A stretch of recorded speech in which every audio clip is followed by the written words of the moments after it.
लोग श्रीमद् भागवतम के तीसरे स्कंद के 9वें अध्याय के 42वें श्लोक को पढ़ रहे हैं और इसमें दूसरा दिन है। श्लोक का विषय इस प्रकार से है कि भगवान कह रहे हैं कि सभी जीवों के लिए सबसे अधिक प्रिय अगर कोई है तो भगवान है। इस कारण से व्यक्ति को भगवान में ही रति करनी चाहिए, आदेश दे रहे हैं। और देहादि जो है, देह आदि के भी प्रति प्रियता इसीलिए होनी चाहिए कि इनके द्वारा भगवान की सेवा होती है। मेरे पीछे बोलिए। अहमात्मात्मनां धातः प्रेष्टः सन् प्रेयसामपि। अहमात्मात्मनां धातः प्रेष्टः सन् प्रेयसामपि। अतो मयि रतिं कुर्याद् देहातिर्यत् कृते प्रियः। अतो मयि रतिं कुर्याद् देहादिर्यत् कृते प्रियः। अहमात्मात्मनां धातः प्रेष्टः सन् प्रेयसामपि। अहमात्मात्मनां धातः प्रेष्टः सन् प्रेयसामपि। अतो मयि रतिं कुर्याद् देहादिर्यत् कृते प्रियः।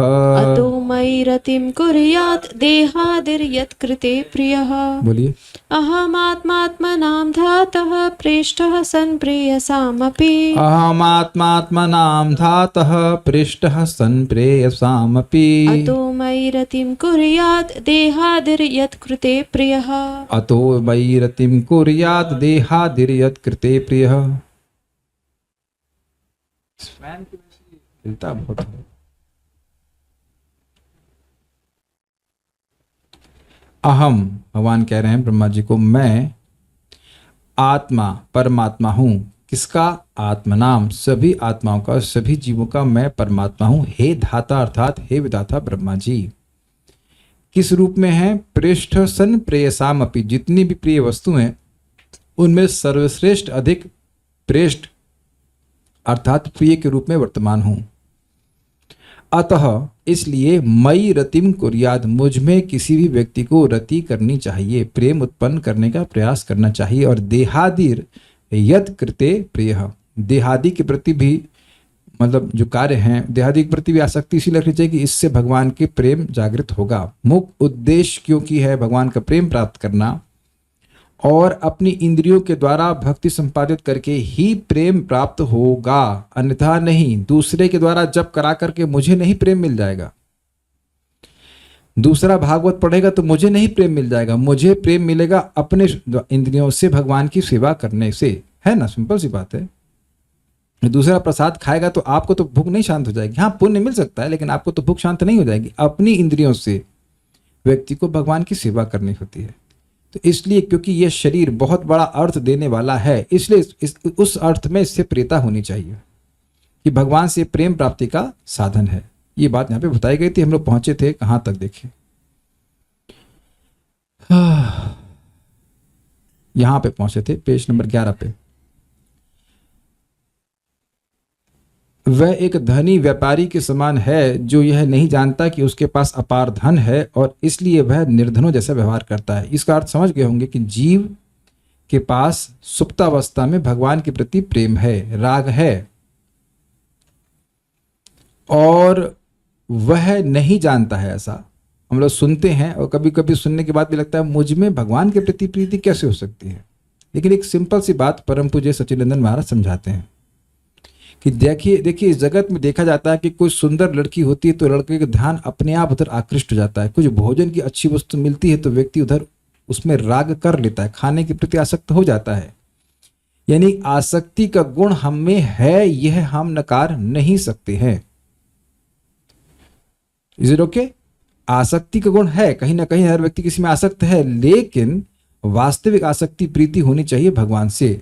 यानी गुण आसक्ति का है, प्रेम करने का है। वो प्रेम हम ये नहीं समझ पा रहे हैं कि प्रेम वह भगवान से करना चाहिए। किसी में आसक्त है नेगेटिव पॉजिटिव किसी रूप में, तभी तो उसके बारे में बात कर रहा है ना। Is it not?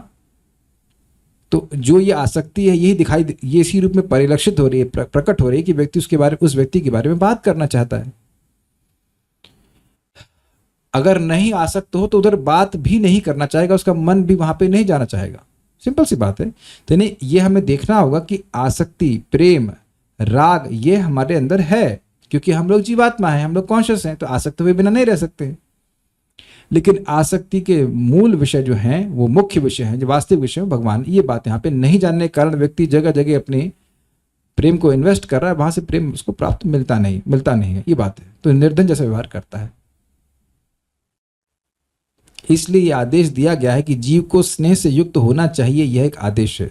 मतलब 2 बार हो गया, यह एक आदेश है, इतना ही बोलना चाहिए। यह एक आदेश दिया, इसलिए यह आदेश दिया गया है कि जीव को स्नेह से युक्त होना चाहिए। ऐसा नहीं है कि जीव के पास स्नेह है नहीं, स्नेह तो है, लेकिन स्नेह भगवान के लिए उसे जागृत करने का प्रयास करना चाहिए, यह आदेश दिया जा रहा है। तथा यद्यपि परमात्मा जीव को सर्वाधिक प्रिय है, किंतु यह दृष्ट है कि भले ही ज्ञानी जन उन्हें प्रत्यक्ष रूप से अनुभव कर लें, किंतु उनमें परमात्मा के प्रति रति नहीं होती एवं इस कारण से प्रेम विकसित नहीं होता। केवल भक्तों के लिए ही प्रत्येक काल एवं स्थान में विद्यमान परमात्मा सर्वाधिक प्रिय है। ये थोड़ा समझने का प्रयास कीजिए, होता क्या है। कोई व्यक्ति ज्ञान का अनुशीलन किया, फिर अष्टांग योग का अनुशीलन किया और परमात्मा को हृदय में देख रहा है, लेकिन उसकी ऐसी ममता भगवान के प्रति नहीं होती है कि ये मेरे स्वामी हैं। क्लियर समझ में आया? तो जब ममता नहीं होगी तो यद्यपि भगवान दिख भी जाए तो उनसे ऐसा प्रेम नहीं होगा। प्रेम मतलब सर्विस। तो जब ममता होगी कि ये मेरे स्वामी हैं, जब उनसे हम किसी से प्रेम करेंगे तो उसकी सेवा करना चाहेंगे, सिंपल सी बात है। तो यह लोग अगर भगवान को देख भी लेंगे तब भी उनकी प्रेम नहीं होता भगवान से, ये बात यहाँ पे चक्रवर्ती बात कहते हैं। भक्त लोगों के लिए देखिए साधन काल में भगवान प्रेम के विषय है, क्योंकि वे भिन्न भिन्न प्रकार से वे कृष्ण की सेवा करते हैं। श्रवण कीर्तन स्मरण वंदन इत्यादि नवधा भक्ति होती, उससे भगवान की सेवा ही तो कर रहे हैं, भोजन बना रहे हैं। क्या ज्ञानी लोग कभी भगवान को भोग लगाते हैं? कभी नहीं लगाते, कभी भी नहीं लगाते, never ever, they don't do that. तो सेवा की वृत्ति, सेवा जो हम आज कर रहे हैं, श्रवण कीर्तन स्मरण वंदन, वही गोलोक में जाके भी करने वाले हैं, उसमें भेद नहीं है। लेकिन ज्ञानीजन अगर भगवान का भजन करते हैं तो वह भी इसीलिए कि वो मोक्ष प्राप्त कर ले, भगवान की ज्योति में लीन हो जाएं और उसके बाद दोबारा कभी और सेवा ना करनी पड़े। तो ऐसी ये प्रीति है? तो प्रीति नहीं है। यह बात ज्ञानियों के लिए उचित नहीं है, मतलब सदा प्रीति वाली बात। क्योंकि यद्यपि सूर्य शीत की पीड़ा को दूर करता है तथा प्रकाश द्वारा नेत्रों को सुख प्रदान करता है, तथापि यद्यपि सबों द्वारा इसका अनुभव भी किया जाता है, फिर भी कुछ लोग इसकी सराहना नहीं करते। और ऐसा इसलिए है क्योंकि सूर्य के प्रति उनकी कोई आसक्ति नहीं है। तथा यद्यपि सूर्य उन्हें सुख देता है, तथापि वह भी उनके प्रति उदासीन रहता है। इस बात से आप लोग सहमत हैं कि नहीं सहमत हैं? आप देखिए कि जाड़े का समय देख लीजिए, उस समय सूर्य कितना अच्छा लगता है। तो सूर्य से सुख मिल रहा है और सूर्य से प्रकाश मिल रहा है, लेकिन क्या सभी लोग सूर्य को जल दे रहे हैं, सूर्य की पूजा कर रहे हैं? उत्तर बड़ा स्पष्ट है। आपने सामान्यतः सूर्य की पूजा करते हुए कितने लोगों को देखा आज तक? गिनती के भी 2-4 लोग भी नहीं होंगे। आप, अब मैं आपको देखने की बात कर रहा हूं, आपने कितने लोग को देखा? मैं ओवरऑल स्टैटिस्टिक्स नहीं ले रहा हूं कि भारत में कितने लोग ऐसे हैं। हाँ, बहुत कम दिखेगा, बहुत कम लोग करते हैं। और सूर्य की उपासना करने वाले लोग तो बहुत ही कम है।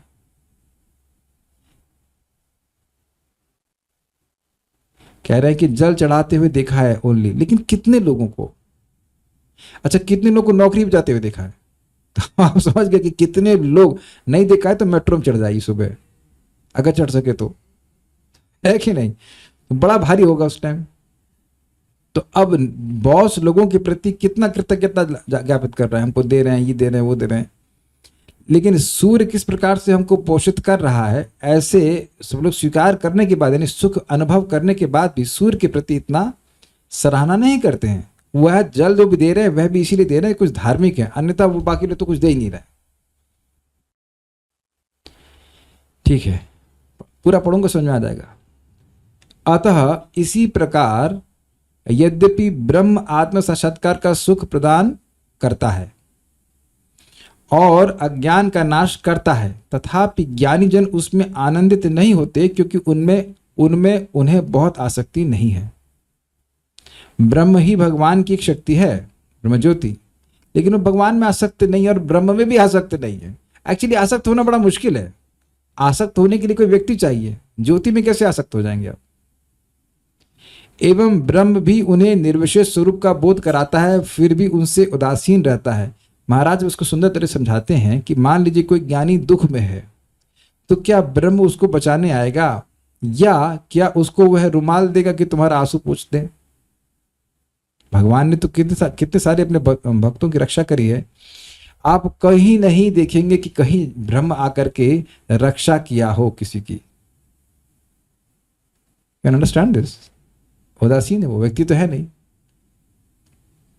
जब सूर्यदेव का उपासक भले ही दृष्टि संपन्न हो अथवा अंधा, अपनी भक्ति से संतुष्ट हुए सूर्य को हाथ पैरों सहित रथ एवं अश्वों से युक्त देखता है, तो वह अपनी भक्ति से सूर्य को अपने वश में कर लेता है। इसी प्रकार जीव चाहे मुक्त हो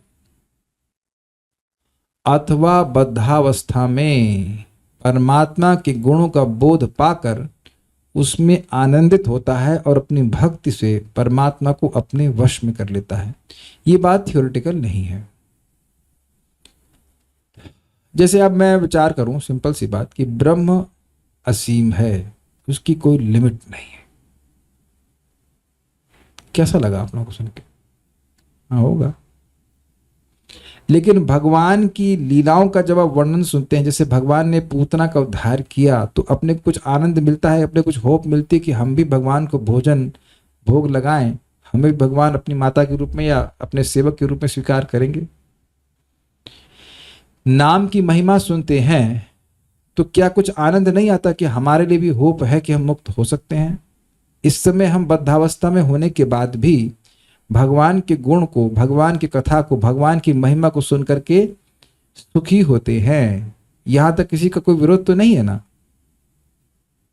इसमें तो बिल्कुल अनुभवगम्य बात है। और जब हम मुक्त हो जाएंगे तब तो फिर, मतलब जब अविद्या से मुक्त हो जाएंगे तब कितना भगवान में आ सकते होंगे तो आप कल्पना भी नहीं कर सकते हैं। आई hope this is very clear. यहां एक और बात बताई गई है कि जो ज्ञानी उपासक हैं उनकी तुलना की गई है उस व्यक्ति से जो केवल सूर्य की रोशनी से लाभ लेता है, सूर्य के प्रकाश से लाभ लेता है। सूर्य देवता का उससे कोई मतलब नहीं है। उसी प्रकार सूर्य देवता का भी ऐसे व्यक्ति से कोई मतलब नहीं जो केवल सूर्य की रोशनी तक अपने को सीमित रखता है। क्लियर? सूर्य की रोशनी में प्रभाव है, लेकिन सूर्य के देवता से जो मिलने वाली बात है वह एक उस व्यक्ति को नहीं प्राप्त हो सकती जो सूर्य की रोशनी तक ही अपने को सीमित रखा हुआ है। ये क्लियर है? तो ये जो ज्ञानी जन है ये कभी नहीं समझ सकते कि भगवान आध्यात्मिक जगत में दिव्य लीलाएं कर रहे हैं, उनके भक्त हैं, और सृष्टि के पहले भी था, सृष्टि के बाद भी चल रहा है, सृष्टि के साथ भी चल रहा है, और सृष्टि के बाद भी भगवान की लीलाएं वैकुंठ में चलती रहेंगी। ये बात ज्ञानी जन नहीं समझ सकते। उनकी लिमिट कहां तक है? ब्रह्म ज्योति तक, जहां पे इस जगत का दुख नहीं है, ज्ञान का प्रकाश है, लेकिन आनंद जो जीव का भगवान के संग लीला में संलग्न होने के द्वारा मिलता है, उनकी सेवा करके मिलता है, वह सब उनको नहीं प्राप्त होता। हम एक केस इन पॉइंट है हमारे सामने कि सत्राजित नाम का भक्त था सूर्यदेव का, तो वह इतना आत्मीय हो गया था सूर्यदेव से कि सूर्यदेव उनको मणि दिए थे। अब मणि दिए हैं, कौन सी मणि थी वो, क्या नाम था, शामंतक मणि, शामंतक मणि उसको दिए थे। तो अब वहां विशेष आदान प्रदान हुआ ना सूर्यदेव से, ये बात यहाँ पे कह रहे। तो भगवान के भक्त भगवान की भक्ति करके भगवान को के स्वरूप को तो देखते ही हैं, भगवान को ही अपने वश में ले आते हैं। जैसे एग्जाम्पल और भी है, क्या नाम है उनका, माता कुंती, सूर्यदेव का मंत्र बोलने के कारण सूर्यदेव बाध्य हो गए थे उनके पास आने के लिए। तो वहां वो केवल सूर्य की रोशनी की उपासना नहीं कर रही हैं, सूर्यदेव की उपासना कर रही थी। तो समझा होगा, पता होगा ये बात यहाँ पे कह रहा है। तो बहुत बड़ा अंतर आ जा रहा है। भक्त कुछ कहते हैं, बद्धावस्था में तो जीव शुद्धिकरण से गुजर रहा होता है, तो उस समय भगवान उसके वश में कैसे होते हैं? क्योंकि अभी तो हम इंद्रियों के वश में खुद ही हैं। देखिए, जो जीव शुद्धिकरण के प्रोसीजर में है उसको संघर्ष करना पड़ता है। ये तो सभी लोगों को अनुभव होगा और ये बात भगवान भी जानते हैं। तो जब इस संघर्ष को वह भगवान की प्राप्ति के लिए कर रहा है, तो इस संघर्ष को करने के कारण भगवान उससे अत्यंत प्रसन्न हो जाते हैं। क्या ना श्लोक है 12:20 देखिए, ये तु धर्मामृतमिदं यथोक्तम पर्युपासते श्रद्धाना में परमा भक्तास्ते तीव में प्रिय। भगवान ने शुद्ध भक्तों के गुणों को वर्णन किया और कहा कि जिसकी इन गुणों के प्रति बड़ी श्रद्धा है कि ये गुण बड़े अच्छे हैं, सारे के सारे गुण मुझ में प्रकट हो जाएं, और इस प्रकार से वह भगवान की भक्ति करना शुरू कर रहा है भगवान की भक्ति, तो वह भक्त मुझे बहुत प्रिय है। एक और श्लोक आपको याद हो, अपि चेत सुदुराचारो भजते माम अनन्य भाग साधुरेव समन्तव्य सम्यक व्यवस्थितो हि सः।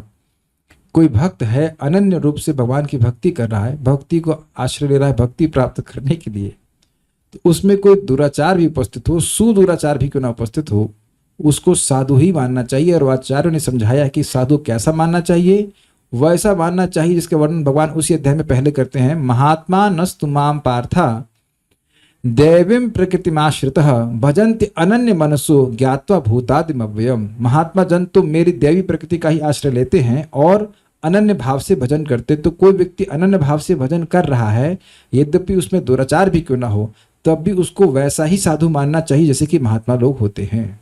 दिस इज इट नॉट कि शुद्ध भक्ति के प्रोसीजर को जो स्वीकार किया है वह भगवान को किस प्रकार से आकर्षित कर रहा है। जिसके मन में भावना आ गई है कि भक्ति करके ही मैं परम लाभ प्राप्त करूंगा, वह सर्वश्रेष्ठ साधक है। अच्छा, एक और एंगल से आप देखिए कि कोई छोटा बच्चा है, वो जन्म ही लिया है, तो क्या जन्म लेने मात्र से माता पिता को अपने वश में नहीं कर लेता है? अब वो तो बहुत बार पॉटी भी कर देता है ना। अब छोटा बच्चा बहुत सेवा करता हो माता पिता की, ऐसा नहीं है, लेकिन वो जन्म ले लिया है माता पिता के पास, तो इसलिए वह उनको बहुत प्रेमास्पद रहता है। तो ये अजामिल के केस में आपने नहीं सुना, अजामिलु अपि। और इस तरह के प्रश्न बहुत प्रासंगिक हैं, क्योंकि ये मन में व्यक्ति के कौंधते ही रहते हैं, अरे मेरे तो हृदय पूरी तरह शुद्ध नहीं है, क्या भगवान मुझसे प्रेम करते हैं क्या? तो आपको ध्यान देना होगा कि भगवान भक्तेर भक्त जन प्रिय, भगवान अपने भक्तों के भक्तों को भी बहुत प्रेम करते हैं। भगवान ने कहा है श्रीवास पंडित को कि तुम्हारे गांव का कुत्ता भी मुझे बहुत प्रिय है। शिवानंद सेन के कुत्ते को भी महाप्रभु ने अपने स्वयं उच्चिष्ट देकर के उद्धार कर दिया।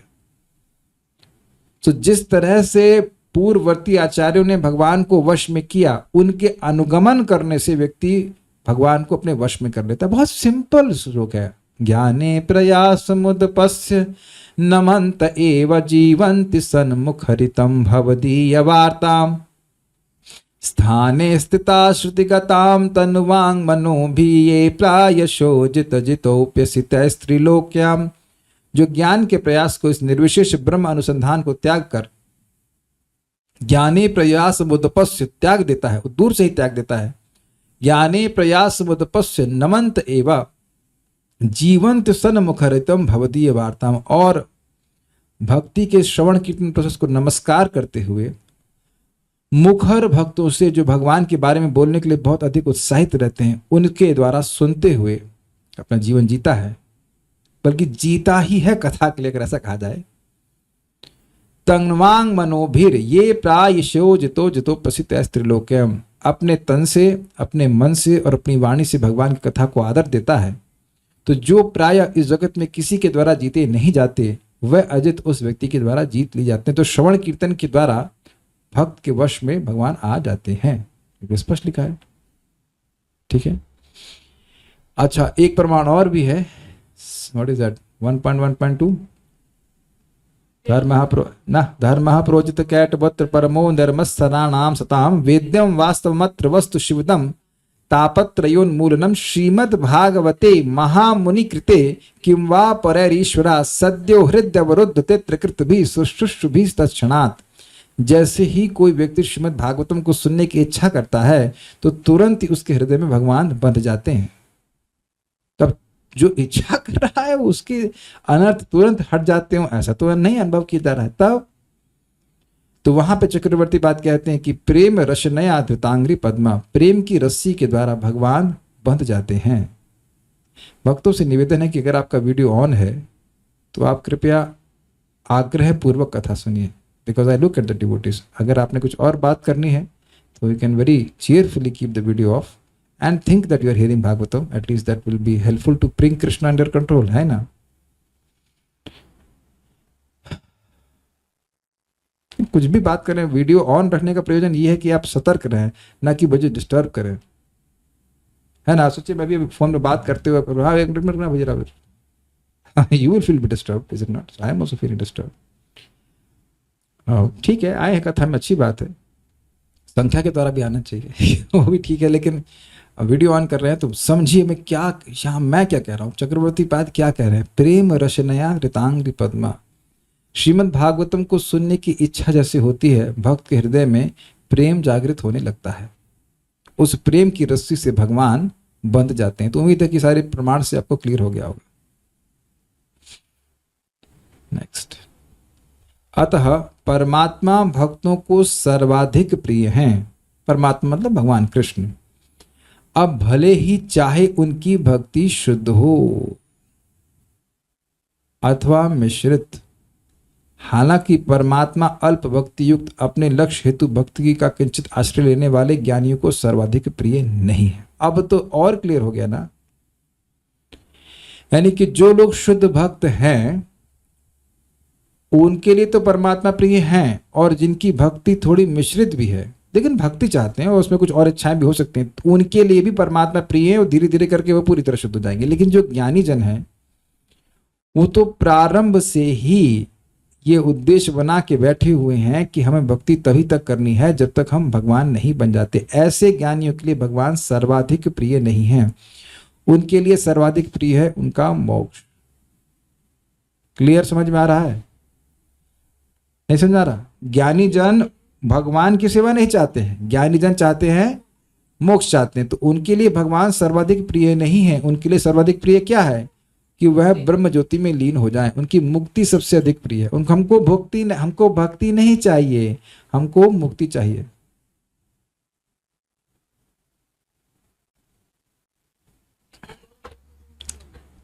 यस,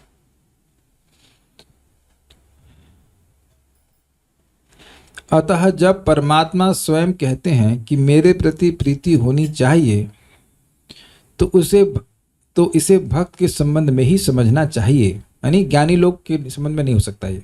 अथवा इस वाक्य का अर्थ यह हो सकता है कि अतः अर्थात इस कारण से मुझसे प्रीति रखनी चाहिए। समझे किस कारण से? क्योंकि भगवान सबसे प्रिय हैं, इसलिए प्रीति रखनी चाहिए। यद कृते अर्थात जिसका फल यह होगा, ऐसा करने से फल यह होगा कि बुद्धिमान मनुष्य देहादि प्रिय अर्थात देह से प्रीति रखेगा एवं देह और इंद्रियों का उपयोग करके भक्ति सिद्ध करेगा। ऐसे व्यक्ति मोक्ष की लालसा नहीं करते, यह भाव है। समझे आप मेरी बात? हाँ, मतलब चक्रवर्ती बात की बात। व्यक्ति भगवान से प्रीति करना चाहता है, ये समझते हो कि भगवान ही सबसे प्रेमास्पद है, भगवान से प्रीति करना चाहता है। भगवान से प्रीति कैसे करेगा? इंद्रियों से सेवा करेगा। भाई प्रीति का मतलब क्या है? अगर कोई व्यक्ति आपसे प्रीति कर रहा है, आप कैसे जानोगे? कुछ खाने को देगा, कुछ खाना स्वीकार करेगा आपसे, अग्रीड। कुछ वस्त्र देगा या कुछ गिफ्ट देगा और आपसे वह गिफ्ट स्वीकार करेगा, अग्रीड। कुछ बोलेगा और आपकी बात सुनेगा। इन 6 प्रकारों से प्रीति, षड्विध प्रीति लक्षणम, व्हाट इज दैट? ददाति प्रति गहनाति गुह्यम आख्याति पृच्छति भुंगते भोजयते चैव षड्विध प्रीति लक्षणम। और प्रीति शब्द आपने गीता में कहाँ सुना है? भजताम प्रीति पूर्वकम। श्लोक कैसे शुरू होता है? तेषाम सतत युक्तानाम भजताम प्रीति पूर्वकम ददामि बुद्धि योगम तम ये न माम उपयन्ति ते। बड़ा सुंदर श्लोक, दोनों को मैच करा दीजिए। जो लगातार मेरे प्रति प्रीति से भजन करते हैं। तो प्रीति का भजन का मतलब क्या हुआ? प्रीति होती है 6 प्रकार से, प्रीति के 6 लक्षण होते हैं। गिफ्ट देना, गिफ्ट स्वीकार करना, भगवान को हरे कृष्ण मंत्र का गिफ्ट बहुत अच्छा लगता है। भगवान ने हम लोगों को हरे कृष्ण मंत्र का गिफ्ट दिया है, तो अब हम बदले में उनको भी हरे कृष्ण मंत्र का गिफ्ट देते हैं। वी चैंट हरे कृष्णा। प्रभुपाद एक प्रवचन में कहते हैं, दिस इज ददाति प्रतिगृह्णाति, मैं हरे कृष्ण बोल रहा हूं और तुम लोग हरे कृष्ण बोल रहे हो। समझ आया आपको?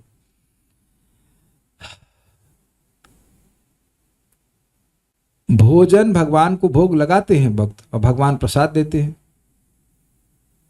और ये हैंड रेज मत कीजिए, ध्यान रखिए। और उसके बाद भगवान गुह्य बात गीता भागवत ने बोले हैं, ये अपने भक्तों से बुलवाए हैं, भक्त उसको बोलते हैं, सुनते हैं। तो ये है प्रीति आचरण। कितना सिंपल है ना। आप सोचते रहे होंगे शायद कि ये प्रीति पूर्वक भजन क्या होता है। So simple, so simple. Prabhupada ji इसको अपने लेक्चर में कहे हैं, प्रीति पूर्वक भजन मतलब प्रीचिंग करना, स्पॉन्टेनियसली प्रीचिंग करना। एक भक्त ने पूछा है कि जो व्यक्ति तमोगुण में रहकर भजन करता है, क्या वह भी प्रिय हुआ? नहीं, क्योंकि भगवान वहां उसको डांट लगाते हैं। अगर वह उसी स्तर पे रह गया तो प्रिय नहीं रहेगा। तमोगुणी व्यक्ति, तमोगुणी से मेरा मतलब है कि जो तमोगुण में रह के भजन कर रहा है वह अन्य भक्तों का अपराध करेगा। तो अगर वह वहीं पे रह गया उस स्टेज पर, तो भगवान का प्रिय नहीं होगा। हरि नाम शुद्ध करेगा, लेकिन उसको सुनना पड़ेगा। भागवत सुनना पड़ेगा। ये प्रभुपाद जी से पूछा गया था कि हम भागवत नहीं सुनेंगे, हम कुछ नहीं पढ़ेंगे और केवल जप करेंगे। तो प्रभुपाद ने बिल्कुल स्पष्ट कहा कि तुम नामापराध करती रहोगी। माता जी पूछ रही हैं, तो तुम नामापराध करती रहोगी तो प्रगति कैसे करोगी?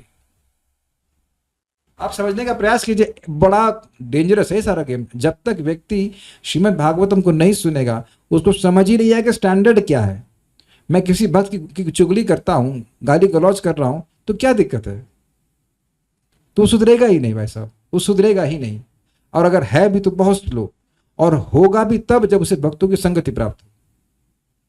ये श्लोक भगवान स्वयं कहते हैं कि ये आप देखिएगा, इसी तीसरे स्कंद में आगे आने वाला है कि कोई व्यक्ति दूसरे में और अपने में भेद देख रहा है, दूसरे को कष्ट पहुंचा रहा है, तो उसके और मेरी अर्चना पूजा कर रहा है, यज्ञ कर रहा है, तो उसकी स्थिति ऐसी है जैसे राख में आहुति देना। तो राख में आहुति देने से क्या होगा? कुछ भी नहीं होगा।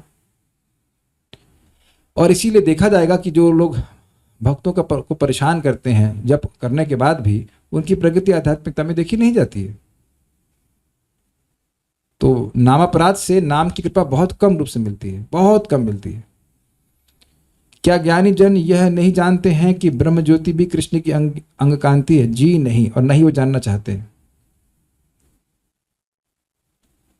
अब एक भक्त पूछते हैं, प्रिय नहीं रहेगा का क्या मतलब? भगवान उसको त्याग देंगे, भक्ति से च्युत हो जाएगा परमानेंटली? देखिए ये बात गलत है। भक्ति से च्युत तो कोई भी नहीं होता, लेकिन उसको भगवान कहीं ना कहीं व्यवस्था बनाएंगे, ऐसी संगत देंगे ताकि उसकी बुद्धि ठीक हो। मान लो अब 40 साल कोई जप कर रहा है फॉर एग्जाम्पल, और उसको कुछ रुचि नहीं मिल रही है, सूखा सूखा चल रहा है, तो शायद उसकी बुद्धि में ठनकेगा कि भाई ये क्या सीन है। मुझसे जो यंग लोग आ रहे हैं वह भक्ति में इतने उत्साहित हो रहे हैं, तो मैं कुछ गलती किया हूं ना। तो भगवान सहायता तो सबकी करते ही हैं, लेकिन जो लोग भागवतम पढ़ते हैं, जब करते हैं, वह सतर्क हो जाते हैं। एक चीज बताइए सिंपल सी, क्या यह सब सुनने के बाद भी आप भक्तों को गाली देने का सामर्थ्य रखेंगे? गाली दे सकते हैं किसी वक्त को? हमें तो नहीं लग रहा। If you care about Krishna, if you care about your भक्ति, अगर मुख से कुछ गलत निकल गया तो तुरंत क्षमा मांगेगा।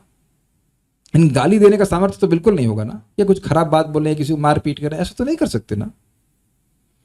तो सुनने का इतना बड़ा प्रभाव होता है कि व्यक्ति अपने आप उसको विवेक आने लगता है कि हमको ये कार्य नहीं करना चाहिए। यद्यपि इसकी प्रवृत्ति, और मान लो उसकी प्रवृत्ति के कारण वो कर भी बैठे, तो उसको वो दुख मानेगा, अरे नहीं हमें ऐसा नहीं करना चाहिए। प्रभुपाद बिल्कुल स्पष्ट कहते हैं, neophyte devotee means he does not know and he does not want to know what is the exact standard of devotional service as per शास्त्र। नौसिखिया भक्त मतलब ना तो जानता है और ना ही वो जानना चाहता है कि भक्ति का वास्तविक मानदंड क्या है शास्त्र के अनुसार। वो सोचता है हम तो बहुत अच्छे भक्त हैं। भगवान त्यागेंगे तो नहीं, कुछ व्यवस्था करेंगे। अब आगे पढ़ते हैं। अब प्रश्न करेंगे, ठीक अच्छी बात है, प्रश्न करें, लेकिन फिर हम तात्पर्य को नहीं पढ़ पाएंगे। पढ़ते हैं आगे तात्पर्य।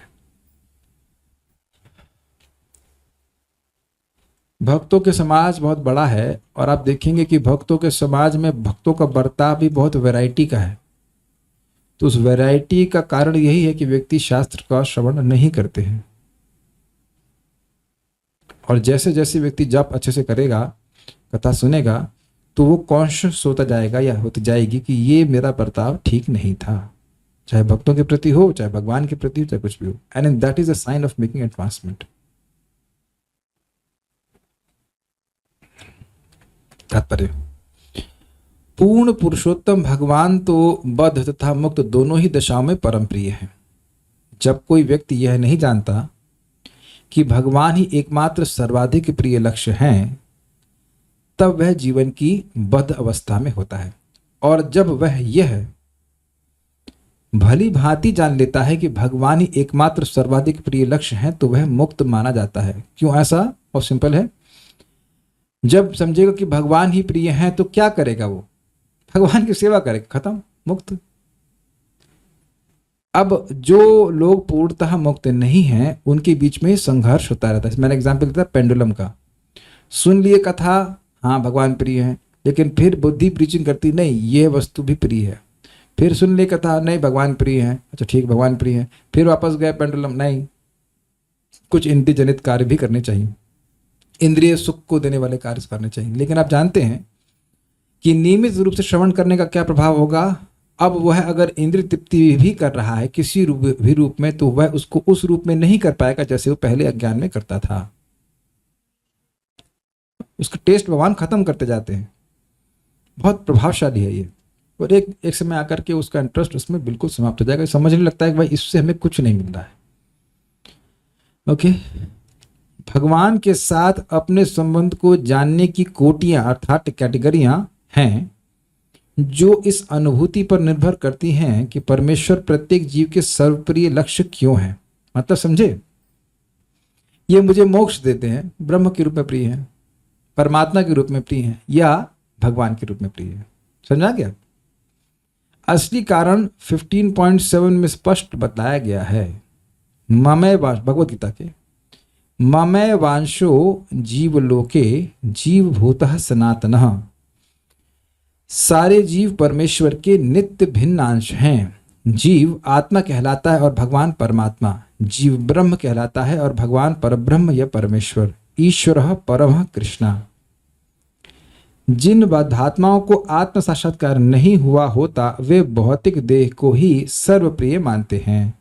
तब सर्वप्रियता का विचार केंद्रीभूत तथा विस्तृत दोनों रूपों में सारे शरीर में फैल जाता है। अपने शरीर तथा इसके विस्तारों यथा संतानों तथा संबंधियों के प्रति अनुरक्ति वस्तुतः असली जीव के आधार पर विकसित होती है। जब असली जीव शरीर से बाहर चला जाता है तो सर्वप्रिय पुत्र तक का शरीर आकर्षक नहीं लगता। अतएव सजीव स्फुलिंग या ब्रह्म का नित्य अंश स्नेह का असली आधार है, शरीर नहीं। अब आपको लग रहा होगा कि लैंग्वेज बहुत टफ है, लेकिन आपको उम्मीद होगा कि मैंने कल यही बात समझाई थी कि देह प्रिय लग रहा है क्योंकि आत्मा इसमें है। अब देह प्रिय लग रहा है इसलिए देह के संबंधी प्रिय लग रहे हैं। तो जब देह प्रिय लग रहा है तो उसका केंद्र क्या हुआ? देह। और उसका विस्तार क्या हो गया? सारे बच्चे कच्चे, जितने बच्चे कच्चे मतलब बच्चे पत्नी सब इसलिए अच्छे लग रहे हैं क्योंकि देह प्रिय लग रहा है। जब देह ही नहीं प्रिय लगेगा तो पत्नी बच्चे काहे के लिए अच्छे लगेंगे? तो इन सब की प्रियता कहां से आ रही है? आत्मा से। और आत्मा कहां से है? किसका अंश है? परमात्मा के। समझ में आ गया? बिल्कुल क्लियर समझ में आ गया ना? Very good. तो देह काहे प्रिय लग रहा है? क्योंकि जीव है इसमें, इसलिए प्रिय लग रहा है। जीवात्मा को हटा देंगे तब देह में क्या प्रिय लगेगा? कुछ प्रिय नहीं लगेगा। होता है ना कि युवावस्था का बच्चा मर जाता है तो तुरंत क्या, सुबह मरा शाम को जला देते हैं। अपने ही बच्चे को जलाता है, क्या अपने बच्चे को जला देगा इस तरह से? नहीं। लेकिन अब तुरंत ममता समाप्त हो जाती है कि मेरा पुत्र है, ये मेरा पुत्री है। और आप देख रहे हैं कि आप महसूस भी कर रहे होंगे कि जब हम इस प्रकार से श्रीमद् भागवतम के वचनों को सुनते हैं, इट काइंड ऑफ लाइक हमको झटका मारता है। नहीं लगता? कुछ झटका लगता है, कह रहे हैं हम कर क्या रहे हैं, कहाँ हम अपने आसक्ति को फंसाए हुए हैं। इट इज द ये है पर्पस कि हमको जॉल्ट किया जाए बिल्कुल अच्छी तरह से कि तुम इस देह से पृथक हो। इसका मतलब ये नहीं है कि पत्नी बच्चे या पति आदि में प्रेम नहीं करना है। प्रेम तो हमें करना है, लेकिन कृष्ण को केंद्र में रखकर प्रेम करना है। देखिए कि पत्नी कितनी अच्छी सेवा कर रही है, या बच्चे भगवान की भक्ति कर रहे हैं, या और अन्य लोग भी यहाँ पे आप प्रैक्टिकल देखो। हम लोग का कितना बड़ा परिवार है, तो अब हम लोग एक दूसरे से प्रेम करते ही है ना, नहीं तो क्या घंटे, एक सुबह 1 घंटा, शाम को 1.5 घंटा, और फिर जब में 2 घंटा, 2 और 1.5 के तो 3.5 और 1 मान लीजिए 4.5-5 घंटे तो हम साथ में बिताते ही हैं। तब क्या आप किसी के संग ऐसा समय बिता सकते हैं जो आपको बिल्कुल पसंद ना हो, 5 घंटे अभी तक पेमेंट भी ना मिलता हो उसके लिए, एटलीस्ट मनी वाइज? बहुत सारे तो वीडियो भी ऑन करते हैं ताकि शक्ल देख भी सको। Is it not? केवल मेरी शक्ल नहीं देख रहे हैं आप, एक दूसरे को भी देख ही रहे होंगे, उम्मीद है, and if you are joining through laptop और समथिंग। तब तो इसका बड़ा स्पष्ट है कि हाँ, हम सब साथ में आएंगे, हम जब करेंगे, हम साथ में आएंगे, भगवान के बारे में बोलेंगे, सुनेंगे। तो बिल्कुल स्पष्ट है, कोई किसी से द्वेष नहीं कर रहा है, भगवान को केंद्र में रख करके देख रहे हैं कि हाँ, सब लोग अच्छे से भक्ति कर रहे हैं, भक्ति करें। Is it not simple? तो यद्यपि यहां लग रहा है कि इसका प्रेम का विस्तार हो रहा है, लेकिन एक्चुअली प्रेम के केंद्र कृष्ण ही है, कृष्ण की बात हो रही है, बिल्कुल बिल्कुल स्पष्ट है। मान लीजिए मैं प्रजापति होता और आप समझे सारे मेरे बच्चे होते, तब भी तो ऐसे होता ना। समझे, प्रजापति होता है, 1000-2000 बच्चे पैदा कर लेते हैं दक्ष की तरह। अब सभी इस प्रकार से बच्चे सब भक्ति कर रहे थे, बड़ा अच्छा लगता है, इज इट नॉट? तो वही वाली बात है, सिंपल सी बात है, it's a big family but centre is Krishna. तो प्रेम करना हम बंद नहीं कर सकते, दिमाग में घुसा लीजिएगा बिल्कुल अच्छे से। और जितना भक्तों से प्रेम करेंगे उतना भगवान से आपका प्रेम होगा। Love me love my dog, प्रपात कहते थे, प्रपात इस बात समझा रहे हैं। भगवान से प्रेम करे और भक्तों से प्रेम ना करे तो ये गलत है। अनुकूलिना कृष्णानुशीलन का अर्थ समझ लीजिए, कृष्ण कृष्ण के जितने भी स्वांश विस्तार हैं और कृष्ण से संबंधित जो भी हैं, गुरु हैं, वैष्णव, उन सभी के प्रति अनुकूलता होनी चाहिए, तब शुद्ध भक्ति कही जाएगी। समझे आप मेरी बात? अब यहां बात और समझ लीजिएगा कि जो भक्त झगड़ा करते हैं उनसे उनकी संगति नहीं करनी चाहिए, क्योंकि संगति में झगड़ा होगा। लेकिन द्वेष भी नहीं करना चाहिए। मान लो अब आपके सामने आए तो नहीं, इसको प्रसाद नहीं देंगे, झगड़ा करते, नहीं तो गलत हो जाएगा। अब वो क्लास में नहीं आएगा, उसको सुनने में रुचि नहीं है, वो झगड़ा करने में रुचि है, वो निंदा करने में रुचि, तो वहां तो अवॉइड करना ही पड़ेगा, है कि नहीं? लेकिन द्वेष नहीं करना चाहिए, किसी भी भक्त से नहीं करना चाहिए। ठीक है, उसकी जैसी चेतना आप चले, अपने भगवान देखेंगे उसको, गुरु देखेंगे उसके। तो ये बात आप समझिएगा कि प्रेम का आधार जो है वह जीवात्मा है। क्योंकि सारे जीव भी सर्वोपरि पुरुष के अंश हैं, भगवान के अंश हैं, अतः वे परम पुरुष सबों के स्नेह के वास्तविक आधार हैं। मतलब सभी के मूल प्रेमास्पद हैं, वो भगवान कृष्ण है। जो व्यक्ति प्रत्येक वस्तु के लिए, एक सिंपल सी बात छोड़ दी, आहा क्या बात थी, अगर आप किसी से प्रेम करते हो और दूसरा व्यक्ति भी उससे प्रेम करता है, तो आपका भी उस व्यक्ति से प्रेम होता है कि नहीं होता है? ये तो अब जबरदस्त बात है। मैंने सुना शायद परम पूज्य राधा गोविंद महाराज के प्रवचन में, आप किसी चीज से प्रेम करते हैं, किसी व्यक्ति से प्रेम करते हैं और दूसरा व्यक्ति भी प्रेम करता है। मैं वो एंगल नहीं ले रहा हूं कि एक लड़के से 2 लड़कियां प्रेम करती हैं, that is lust, that is not love. लेकिन आप मान लीजिए फॉर एग्जाम्पल आपको राधा गोविंद महाराज के प्रवचन अच्छे लगते हैं, तो मुझे भी अच्छे लगते हैं। तो अगर मान लीजिए हम दोनों लोग बात करेंगे तो महाराज के प्रवचन बड़े अच्छे हैं, महाराज से हम दोनों लोग ही प्रेम कर रहे हैं, वहां प्रेम है। वो लड़की वाला एग्जाम्पल मत दीजिएगा, वहां लस्ट है, हम उसकी बात नहीं कर रहे हैं, है ना? अच्छा, आपने कभी देखा यार तुमको, मुझे अरहर दाल बहुत, अरे अरहर, अरे मेरा नाम सुनते ही मेरे मुंह में पानी आ जाता। तो अरहर को आप भी पसंद करते हैं, दूसरे वाले पसंद करता है, यार चलो बनाते खाते हैं। तो आप देख रहे हैं कि जब एक वस्तु में एक कॉमन प्रियता का विषय हो जाता है तो आपस में प्रेम होता है ना? तो अब आप बताइए कि कोई कहे कि मैं कृष्ण से प्रेम करता हूं और जो अन्य कृष्ण से प्रेम कर रहे हैं उनसे वह प्रेम नहीं कर रहा है, तो क्या वो वाकई कृष्ण से प्रेम कर रहा है? बताइए, एक क्वेश्चन बैठाइए आप।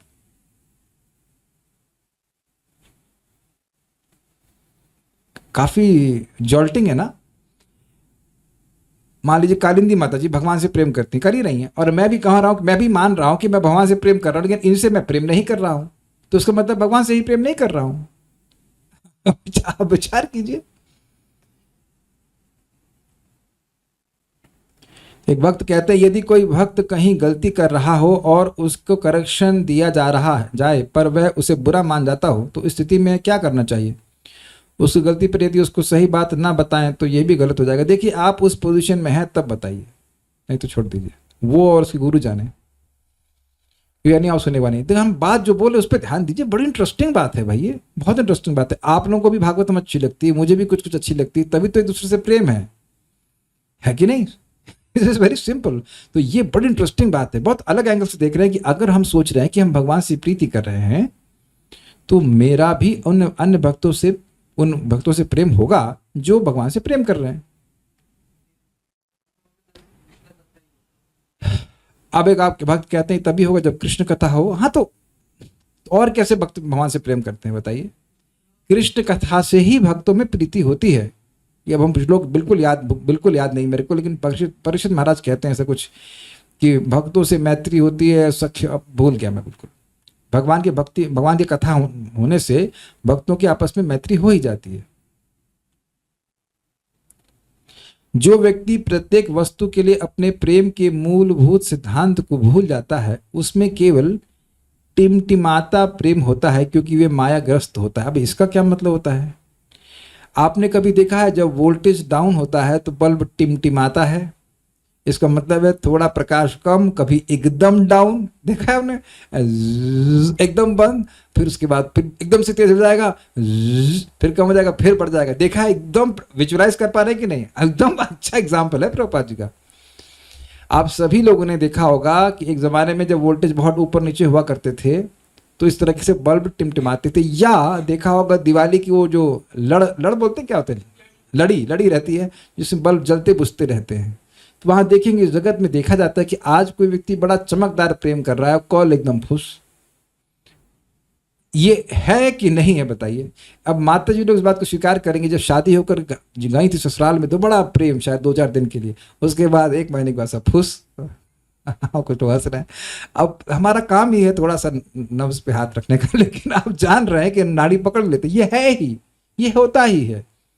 और सब नॉर्मल हो जाता है। फिर कुछ कहीं फेस्टिवल आएगा तो थोड़ा प्रेम आ जाएगा, फिर फुस।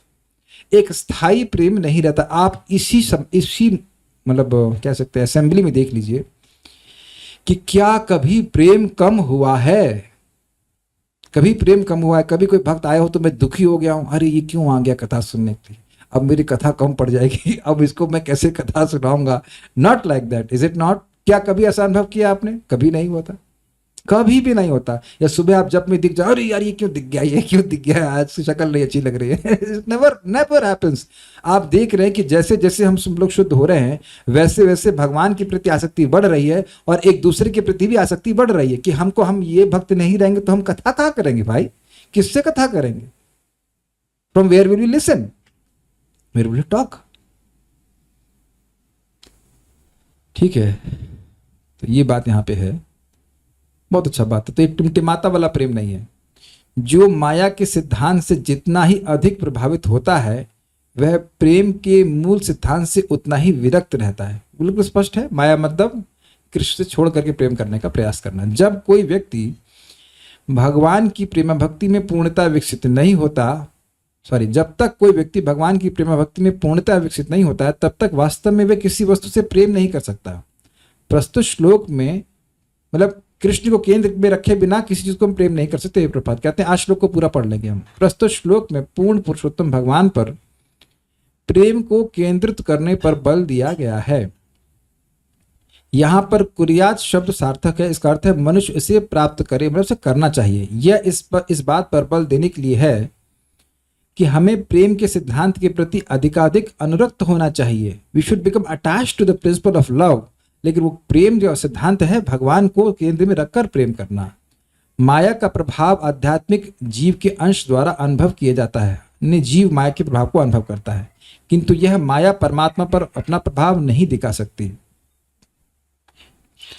मायावादी दार्शनिक जीव पर माया के प्रभाव को स्वीकार करके परमात्मा के साथ मायावादी दार्शनिक जीव पर माया के प्रभाव को स्वीकार करके परमात्मा के साथ तदाकार होना चाहते हैं, किंतु परमात्मा के प्रति वास्तविक प्रेम न होने से वे माया के प्रभाव द्वारा सदैव पाशबद्ध रहते हैं और परमात्मा के निकट पहुंच पाने में अक्षम रहते हैं। ये अक्षमता परमात्मा के प्रति उनके स्नेह के अभाव के कारण। ये समझिए क्या कहते हैं। जो मायावादी दार्शनिक है वो कहते हैं कि भगवान जीव क्या है, ये ब्रह्म ही है जो माया के कवरिंग में आकर के अपनी सत्ता को, अपने प्रभाव को भूल गया है। तो वही सोचते हैं कि हम वो परमात्मा के क्लोज कैसे पहुंचेंगे, माया के आवरण से मुक्त हो जाएंगे, अपने को समझ जाएंगे, परमात्मा में लीन हो जाएंगे, बस हो गया। लेकिन परमात्मा में जीव लीन हो नहीं सकता है वास्तविक रूप से, क्योंकि जीव की सत्ता शाश्वत है, वह कभी नष्ट नहीं हो सकता है। तो अब ये वह माया की आखिरी जो स्नेर कहते हैं, लास्ट स्नेर ऑफ माया, जो डंस है माया का, वो ये है कि मैं सोचने लग जाऊं कि मैं भगवान बन जाऊंगा। इस कारण से वह माया के बंधन में ही रहते हैं। जब तक जीव भगवान के स्वामित्व को स्वीकार नहीं करता, अपितु शाश्वत स्वामित्व को स्वीकार नहीं करता, उसको माया के बंधन में रहना ही पड़ेगा। यही बात प्रभुपाद समझाते हैं। तो अगर वो स्वीकार करें कि हम कृष्ण के शाश्वत सेवक हैं तो मुक्त हो जाएंगे, लेकिन वो सोच रहे हैं, टारगेट कर रहे हैं कि हम शाश्वत रूप से भगवान बन जाएंगे। तो और यही माया का बंधन है। देखिए, अपने स्वरूप को भूलना ही तो माया का बंधन है।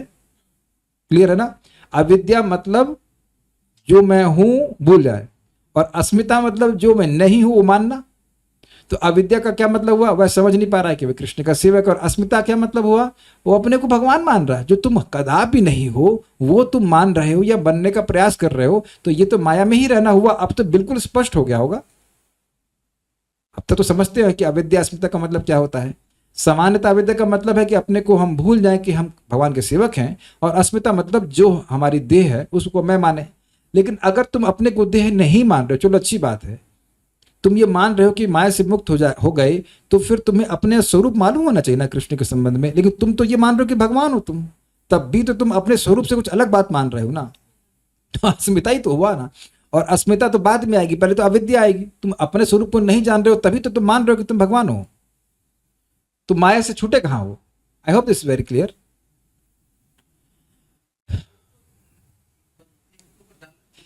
बदजीव पे डाला गया, तो ये जो बदजीव है, मायावादी बदजीव है, तो इसमें मान ही रहा है ना कि मैं भगवान बन जाऊंगा।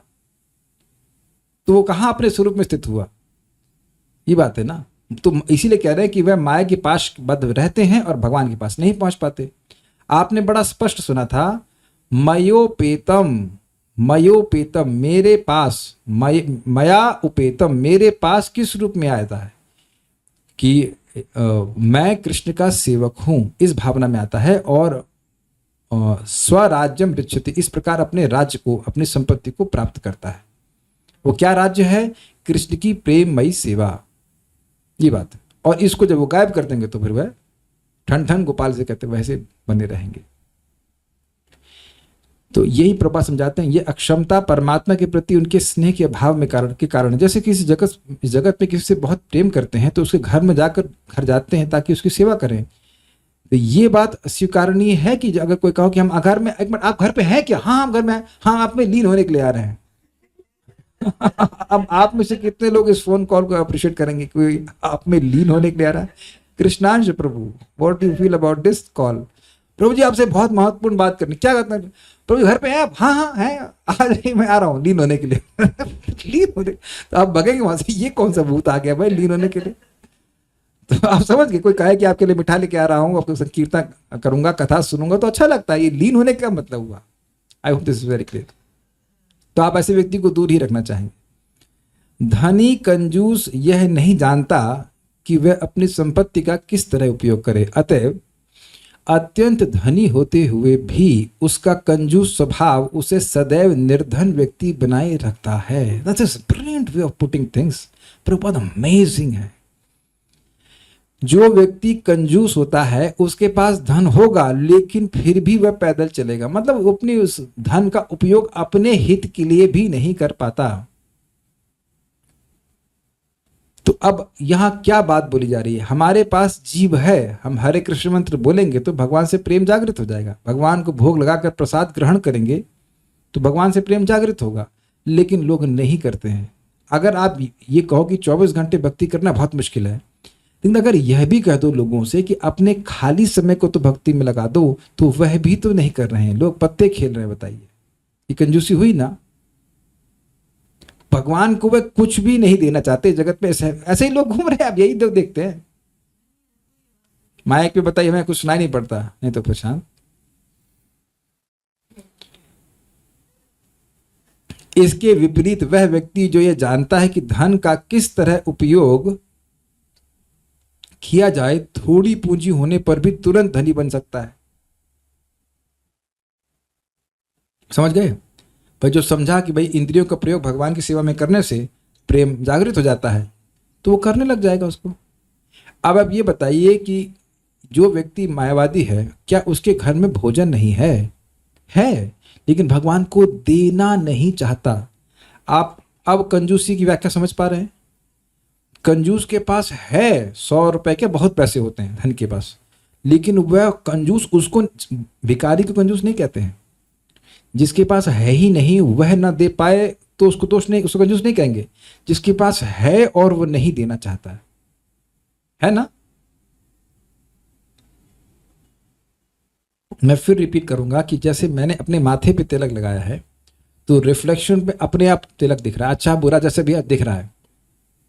तो भगवान को देने से व्यक्ति को खुद ही सुख मिलता है। भगवान को सुख ही करने का प्रयास करेगा तो उससे खुद का ही लाभ होगा। लेकिन कंजूस लोग जैसे अपना ही लाभ नहीं करते, यद्यपि धन है उनके पास, उसी प्रकार से सामर्थ्य होने के बाद भी कान से सुनाई पड़ रहा है, मुख से जप कर रहा है, लेकिन मुख से जप कर सकता है, लेकिन वह जप नहीं करेगा। ऐतो कथा आमी बोलते ना पारी, मैं यह नहीं बोल सकती, ऐसे करते करते बढ़िया मर गई। ये दिक्कत है। Okay, next. तथा सूर्य में अत्यंत घनिष्ठ संबंध है, क्योंकि सूर्य प्रकाश के बिना आंखें देख नहीं सकती। ये क्या हो गया? तथा आइज होना चाहिए। आंखें तथा आंखों तथा सूर्य में, आंख शब्द छूट गया है। आंखें तथा सूर्य में अत्यंत घनिष्ठ संबंध है, क्योंकि सूर्य प्रकाश के बिना आंखें देख नहीं सकती हैं। किंतु शरीर के अन्य भाग, क्योंकि वे ऊष्मा के स्रोत के रूप में सूर्य से जुड़े होते हैं, आंखों की अपेक्षा सूर्य का अधिक लाभ उठाते हैं। सूर्य के प्रति स्नेह से युक्त हुए बिना आंखें सूर्य की किरणों को सहन नहीं कर सकती, अथवा दूसरे शब्दों में किसी आंखों में सूर्य की किरणों की उपयोगिता को समझ पाने की क्षमता नहीं होती है। इसी प्रकार से अनुभविक दार्शनिक ब्रह्म का सैद्धांतिक ज्ञान होने के बावजूद परब्रह्म की कृपा का उपयोग नहीं कर पाते हैं, क्योंकि उनमें स्नेह का अभाव रहता है। अतः अनेक निर्विशेषवादी दार्शनिक जन ब्रह्म का सैद्धांतिक ज्ञान रखने के बावजूद भी सदा के लिए माया के वशीभूत रहते हैं, और वे ब्रह्म के प्रति स्नेह उत्पन्न नहीं करते, न ही उनमें स्नेह उत्पन्न होने की कोई संभावना होती, क्योंकि उनकी विधि दोषपूर्ण है। सूर्यदेव का भक्त दृष्टिहीन होते हुए भी इस लोक से सूर्यदेव को उनके यथारूप में देख सकता है, किंतु जो सूर्य का भक्त नहीं है वह सूर्य की चमक को भी सहन नहीं कर पाता। इसी तरह भक्ति योग के द्वारा कोई व्यक्ति ज्ञानी के स्तर पर ना होते हुए भी शुद्ध प्रेम के विकास के कारण अपने भीतर भगवान का दर्शन कर सकता है। मोटी मोटी बात समझ में आ गई कि सूर्य की किरण, जिसका सूर्य के से स्नेह नहीं, उसको झेल नहीं सकता है, लेकिन जो सूर्य का उपासक है वह सूर्य देवता का भी दर्शन कर सकता है। उसी प्रकार से भक्त को बहुत ज्यादा शास्त्र का ज्ञान नहीं हो, लेकिन भगवान से प्रीति है तो भगवान को अपने हृदय में देख पाता है। बहुत ज्यादा से मतलब ये नहीं कि सारी उपनिषद पढ़ ली, ये पढ़ लिया, कुछ ज्ञान तो होना ही चाहिए। श्रीमद् भगवद गीता का भागवतों को तो सुनना ही चाहिए, इसको भी छोड़ देंगे तो कैसे काम चलेगा। लेकिन कहो कि तुमने क्या ये उपनिषद पढ़ा है, क्या तुमने वो उपनिषद पढ़ा है, क्या तुमने वेदांत सूत्र पढ़ा है, तुमने ये पढ़ा है वो पढ़ा है, तो भक्त नहीं पढ़े रहते हैं, नहीं ही पढ़े रहते हैं, और पढ़ने की जरूरत भी नहीं है। किम वा परैर ईश्वर, स्वयं व्यासदेव जी कह रहे हैं कि और कोई शास्त्र पढ़ने की क्या जरूरत है, क्या और कोई शास्त्र पढ़ने से भगवान तुरंत हृदय में आते हैं? मतलब नहीं पढ़ने की जरूरत है। लेकिन श्रीमद् भागवतम तो भागवतों का प्राण है, भक्तों का प्राण है, वह सुनता है, सुन करके प्रेम विकसित करके भगवान को देख लेता है। सिंपल सी बात। पंथास्तु कोटि शतवत्सर संप्रगम्यो वायोरथापि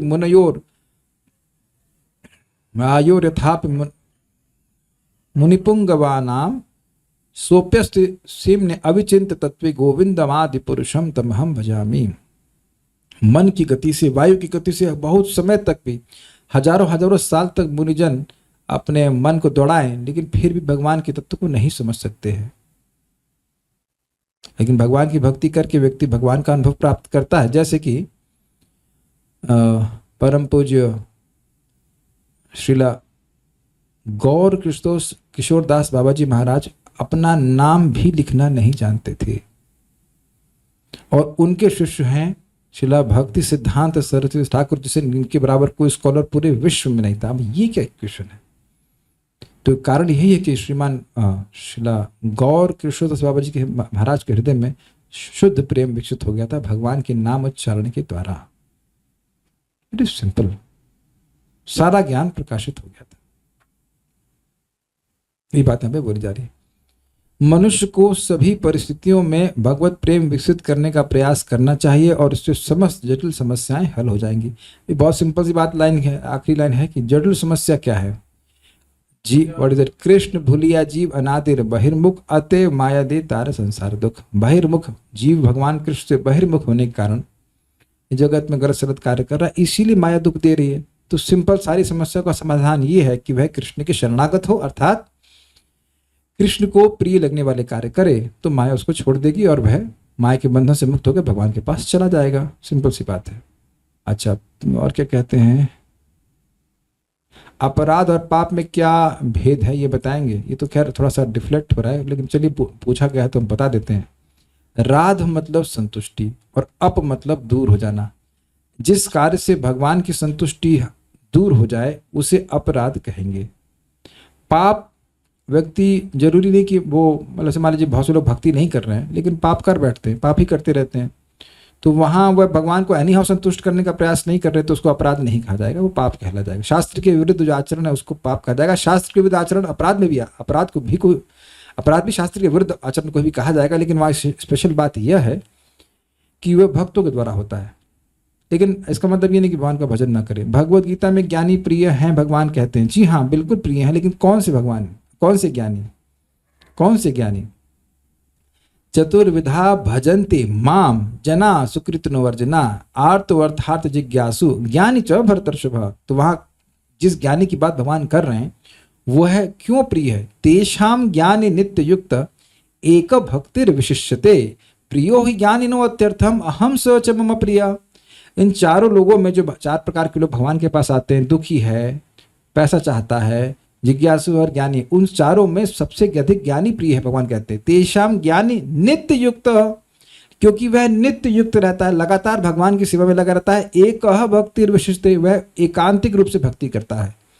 तो यहाँ जिसको भगवान का ज्ञान है उस अर्थ में ज्ञानी कहा जा रहा है। निर्विशेषवादी भगवान को प्रिय नहीं होते हैं। तो आप कृपया उस श्लोक को देख लीजिएगा। यदि कोई भक्त कहीं गलती, ये पढ़ लिया आपने, जिससे बनती नहीं उससे तो प्रेम करना बहुत मुश्किल है। ज्यादा यही हो सकता है कि अपराध नहीं करें, दूर रहे। देखिए शास्त्र का वचन है, सजातीय स्निग्ध भक्तों का संगत करना चाहिए। सजातीय मतलब आप कृष्ण के भक्त हो तो वह भी कृष्ण के भक्त हैं, संगत करना चाहिए। दूसरा कंडीशन है स्निग्ध। अब एक देखा गया है कि शास्त्र का ही मैं मान लीजिए बोल रहा हूं तो कोई व्यक्ति, कोई भक्त भी हो सकता है, बिल्कुल उसका विपरीत बात बोलने शुरू करते।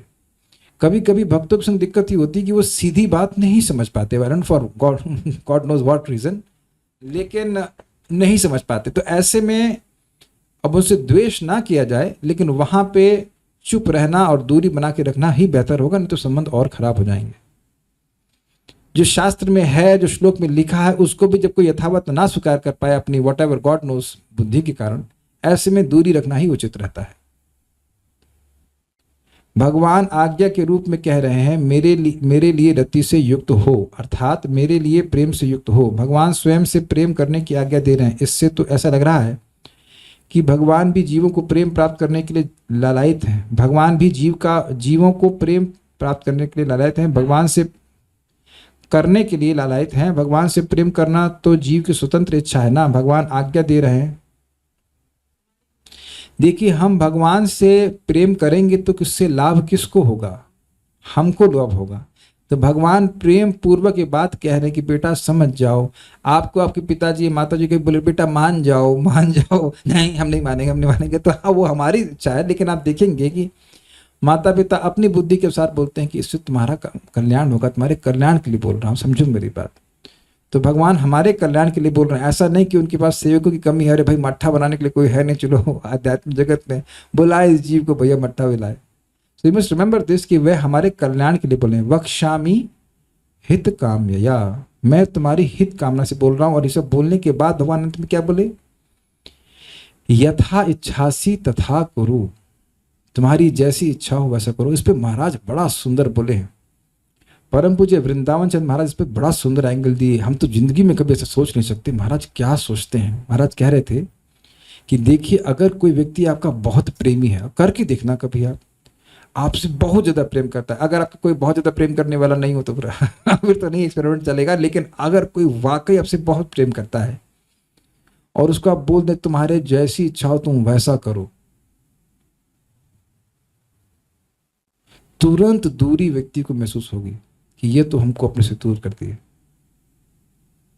क्योंकि जो व्यक्ति प्रेम करता है उसका मूड क्या है, मैं वही करूंगा जो सामने मेरे जो प्रेमास्पद को प्रिय लगेगा। और वहां से बात बोल दी जाए कि तुम्हारी जैसी इच्छा हो वैसा करो, means immediately he has distanced you from himself और हरसेल्फ। क्या इस बात को कैच किए आप? सुनकर मैं वाह, बहुत भारी लगा था अर्जुन को। तो अर्जुन तुरंत बोले नहीं, करिष्ये वचनम तव, मैं आपके अनुसार करूंगा। तो देखिए भगवान हमारे हित के लिए बोल जरूर रहे हैं लेकिन फोर्स नहीं करना, हमारे कल्याण के लिए बोल रहे हैं। और कुछ श्री भगवान के लिए सबसे तेजी से प्रेम विकसित करने का क्या तरीका है? आहा, श्लोक किसी को याद है? चलिए ओपन है, कौन बोलेगा? ये किसी को याद नहीं है?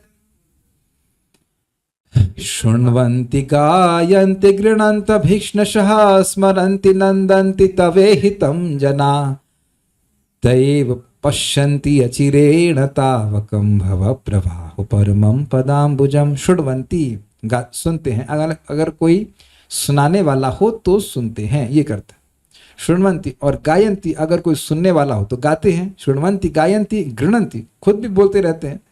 शृण्वन्ति गायन्ति गृह्णन्ति अभीक्ष्णशः। देखिए गृह्णन्ति को स्वीकार कीजिए। जैसे कल रात्रि में मैं बृहद भागवतामृत पढ़ रहा था, I mean I am just excited to have it again. This is such a wonderful book, wonderful book, wonderful book.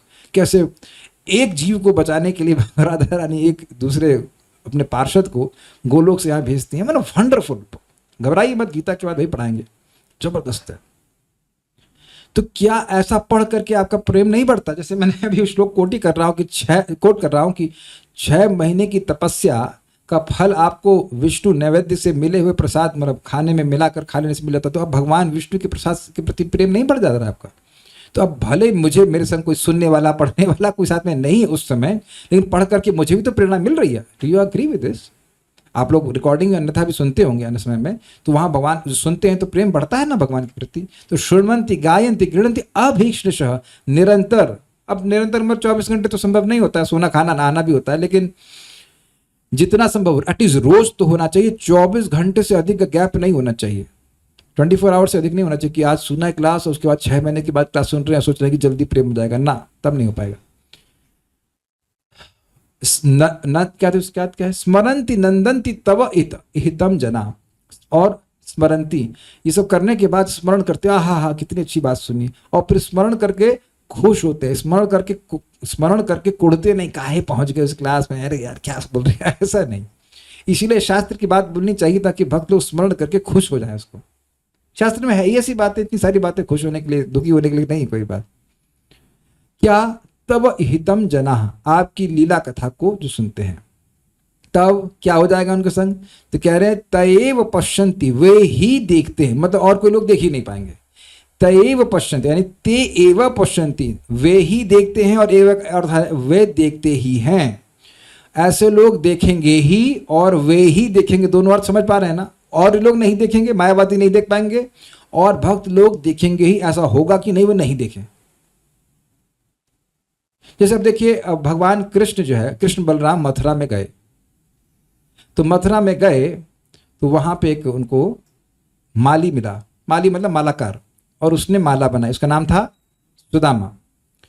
तो सुदामा ने बहुत सुंदर माला भगवान कृष्ण और बलराम जी को पहनाई।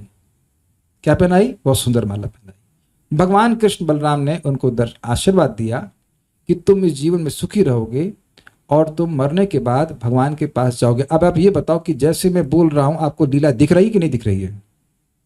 एक व्यक्ति बोलते कि नहीं दिख रही है,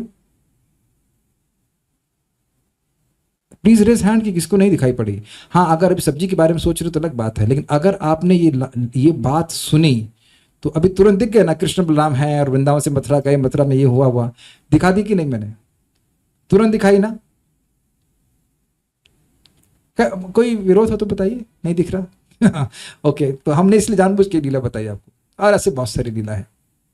तो हम फिर वापस आ जाते हैं त एव पश्यन्ति। आप मायावादी तो कह रहे हैं कि हम उस सच्चिदानंद की प्राप्ति करनी है, तो कहाँ, तो नहीं आए ना भगवान चित्त में, नहीं आए।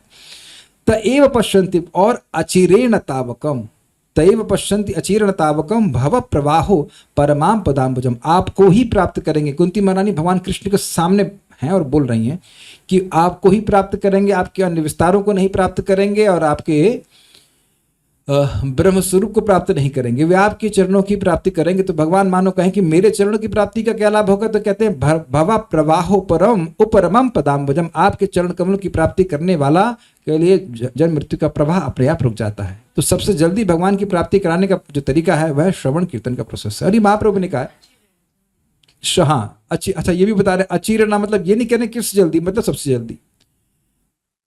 अचिरेणा, तो ये सब बातें हैं। तो उम्मीद है कि बात समझ में आ गई होगी। और क्या था, जब भक्त भगवान की भक्ति करते हैं तो फिर उन्हें माया क्यों परेशान करती है, तो ना करे। आपके बच्चे स्कूल जाते हैं, बड़ी अच्छी बात महाराज प्रभुपाद समझा रहे थे कि देखो जो सज्जन पुरुष है उसके घर में भी रोज क्या पुलिस दस्तक देती है। आप लोग क्या रोज पुलिस क्या कहते हैं उसको, हवाला लेने आती है, गड़बड़ तो नहीं कर रहा है तू, तो आप देख रहे हैं कि नहीं आती है। कदाचित आएंगे तो पानी पूछने आएंगे ना, पानी थोड़ा देना ऐसे करके। तो क्या पुलिस डिपार्टमेंट गलत है? नहीं। तो जब कोई व्यक्ति भगवान की भक्ति करता है तो माया उसको परेशान नहीं करती है। हम भक्ति नहीं करते हैं तो माया परेशान करती है। If you think about that. और मान भी लिया जाए कि माया परेशान करती है, तो ये मालूम चलता रहता है ना कि हम कितने पानी में हैं। ओके, भगवान उनकी माया से रक्षा करते हैं तो वो फिर भक्ति छोड़ देते हैं, ऐसा कैसे होता है? देखिए जो लोग, अच्छा चलिए एक बताइए, जो लोग जहाँ पे भक्त, जहाँ पे जो श्रोतागण हैं, नियमित रूप से जो कथा सुनते हैं, उनको कभी ऐसा लगा कि जप करने में कोई बहुत बड़ी परेशानी है? हो सकता है बीमार हो गए हो, एक अलग बात है, इन जप करना बहुत मुश्किल कार्य कभी लगा? और जो लोग, अब प्लीज बुरा नहीं मानना, किसी भी कारणवश आपने कथा सुनना छोड़ दिया या कुछ समय के लिए छोड़ दिया, तो क्या स्वाभाविक रूप से लग रहा था कि यार मैं जब क्यों कर रहा हूँ, ये बहुत भारी लग रहा है? मतलब हैंड नहीं रेज करना, मैं भी आप ऐसे कह सकते हैं, ऐसे कह सकते हैं, यू कैन नेचुरली फील। तो गलती किसकी है? मैं यहाँ विचार कर रहा था, ठाकुर जी की कृपा है कि 365 दिन में से ऑलमोस्ट 360, अब not just 360 but let's say 355 दिन क्लास तो होती है। भगवान की राधारानी कृपा है कि हो पा रही है। तो अब 355 दिन में से व्यक्ति अगर मान लो 160 दिन भोजन करे तो गलती किसकी है? होटल वाले की। यहाँ तो होटल 24/7 खुला ही रहता है, 24/7 तो नहीं, लेकिन 7 दिन खुला रहता है। अग्रीड? तो खुद ही व्यक्ति कथा सुनना छोड़ देगा तो उसमें क्या गलती हो सकती है? भैया तो खुद पढ़ लो, खुद नहीं पढ़ रहे तो जहाँ पे पढ़ा जा रहा था पढ़ लो। अब वो उसकी, अब मान लीजिए मैं ही भोजन ना करूं तब कहें अरे भाई मैं तो कमजोर हो रहा हूं, तो किसका दोष है बताइए? तो ये खुद का विवेक होता है। व्यक्ति पता नहीं उनको सपना आया कुछ, बोले प्रभु जी मुझे लग रहा है कि आपकी वजह से मेरी भक्ति डाउन हो रही है। हमने कहा मेरी वजह से आपकी डाउन हो रही है तो मेरी भी तो होनी चाहिए। जो दूसरों के लिए करता है वही अपने पे भी होता है। मेरी तो नहीं हो रही तो आपकी कैसे डाउन हो रही है? हम तो भागवत पढ़ रहे हैं, हमें तो अच्छा लग रहा है। There is no basis. और उसका कोई कारण भी नहीं बता रहे थे। कारण तो बताओ, कोई कारण नहीं है। तो भाई हम क्या कर सकते हैं? कोई क्या कर सकता है? Sometimes there are choices which are ethically correct but legally wrong, what should we do? अब हमको पता नहीं किसके बारे में बोल रहे, तो हमको कुछ नहीं कह सकते। ये श्लोक का रेफरेंस बता दीजिए, शुडवंती वाला। ये माता कुंती की प्रार्थनाओं में है, प्रथम स्कंद 1.8वां अध्याय है। कुंती महारानी की स्तुति में देख लीजिएगा। उसको तो हम खूब गाते थे, बल्कि तुंगविद्या माता जी आपसे निवेदन है कि मंगलाचरण में उसको लिख दीजिए ताकि गायब हो गई वो। एनीवेज, तो उसको रख दीजिए ताकि ये लोग बात याद कर लें और उसको भूले नहीं। पहले हम लोग खूब गाते थे उसको, शुडवंती गायंती। हाँ है तो सही है, she is here, please include that, very nice. Okay. भौतिकतावादी जीव जो प्रतिकूल स्वभाव के हैं, हमारे मन में उसके लिए सम्मान नहीं है, तो क्या ये भगवान के प्रति अपराध है? देखिए, जो प्रतिकूल स्वभाव के उनसे दूर रहिए। ये प्रश्न तो एक हाउसवाइफ का है। तो आपके घर में घुस के कोई बॉम्ब गिरा रहा है क्या? अब घर तो फर्स्ट क्लास दिख रहा है, is it not? Don't interact, simple. Phone बंद कर दीजिए। जब क्लास का समय हो तो फोन ऑन कीजिए, बाकी टाइम फोन बंद। या अगर कोई ज्यादा परेशान करे तो block. What is the difficulty? 1.8.36 तो लाइक दैट। सो मतलब ये सब चीज़ें मुश्किल नहीं। देखिए मेरा फ़ोन नंबर यूट्यूब पे है तो क्या फ़र्क पड़ता है? अच्छे लोग रिंग करते हैं, कोई ख़राब लोग रिंग करते हैं तो ब्लॉक कर देते हैं सिंपल। और रिंग उठाता नहीं किसी के, अपने को एक कॉल कर ले, तो व्हाट्सएप पे बात कर ले, सिंपल। इतना मुश्किल तो नहीं होता है कि इतने लोग परेशान करने वाले हैं। और जो परेशान करने वाले हैं उनसे बात मत कीजिए, का टाइम ही नहीं मेरे पास। So will stop here now. हाँ बोल रहे, बोलिए। पेज नंबर 17 में हाँ चक्रवर्ती पाद ये कह रहे हैं, यस। अथवा इस वाक्य का अर्थ ये हो सकता है, तो मतलब अथवा ये और ये हो सकता है। मेरे प्रति प्रीति होनी चाहिए। जब परमात्मा स्वयं कहते हैं कि मेरे प्रति प्रीति होनी चाहिए, तो इसे भक्त के संबंध में ही समझना चाहिए। मतलब भक्त अथवा मतलब भक्त ही भगवान से प्रीति रखेंगे, ये अर्थ है। अथवा ये अर्थ हो सकता है कि इस कारण से मुझसे प्रीति रखनी चाहिए। किस कारण से? मतलब उस तरह से अर्थ लेना है कि पहला एक अर्थ होगा कि बिल भगवान से प्रीति केवल भगवान के भक्त रखेंगे। दूसरा अर्थ ही ले रहे हैं कि वो व्यक्ति अथवा उसी व्यक्ति को मुझसे प्रीति रखनी चाहिए, इस कारण से मुझसे प्रीति रखनी चाहिए। ये अर्थ ले रहे हैं। हमको इतना समझ में आ रहा है, पढ़ लेना दोबारा समझ में आ जाएगा। तो इंग्लिश में पढ़ लेना और समझ में आएगा। हमको इतनी बात समझ में आ रही है। जो ज़्यादा व्याख्या नहीं करता इसका मतलब मुझे बहुत अधिक नहीं समझ में आ रहा है वो पॉइंट। ठीक है, will stop here now. Shrimad Bhagavatam की जय, श्रील प्रभुपाद की जय, निताय गौर।